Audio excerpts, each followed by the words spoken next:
Hey mga ka-trackers, magandang buhay po sa inyong lahat. Kamusta na po kayo dyan? Eto, dito po ako sa aking Bartolina, waiting for my next load. Andito po ako sa Ontario, California. At naantay nga.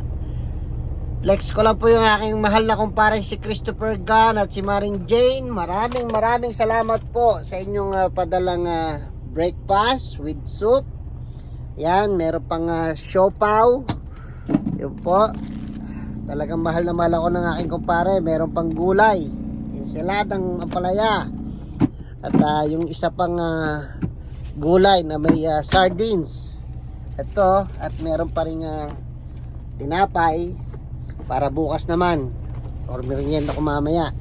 So maraming salamat sa inyong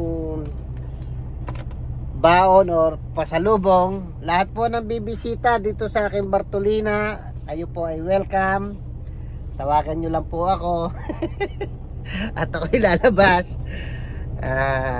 Yun, waiting kung sana maya matawagan ako. Hindi ko alam kung saan part ng California ko magpipick up.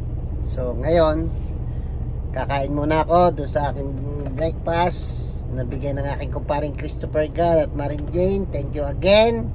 At huwag kayong magsasawa na ako'y padala ng pagkain. Joke lang, joke. Yun, ngayon ganun din po sa aking mga followers. Maraming salamat sa inyong pagsuporta.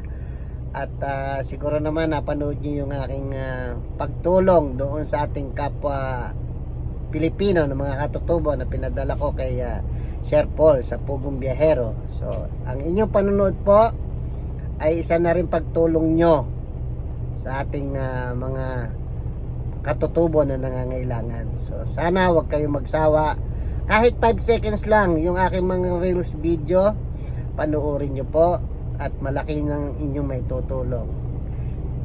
I-reveal ko po yung aking sweldo, hindi po malaki, baryang-barya lang. Yun ay aking dinagdagan lang para matulungan yung ating mga kapwa Pilipino na nangangailangan doon sa part ng bundok na yon. Dahil naaawa ko sa kanila. Sana wag kayo magsawang panoorin ako, bagamat boring yung aking mga pinopost minsan o halos lahat. Pagtiyagain nyo na. Yung panonood nyo lang ng 5 segundo, malaking tulong na yon. Pag-iipon, kumbaga nag-iipon lang ako ng alkansya, tinutulong ko po yun doon sa kanila. At yun ay tulong nyo na rin. Maraming salamat. Kaya po, share kindness, share happiness. Spread love, not hate. So, God bless everyone. Magandang buhay. Ingat po kayo.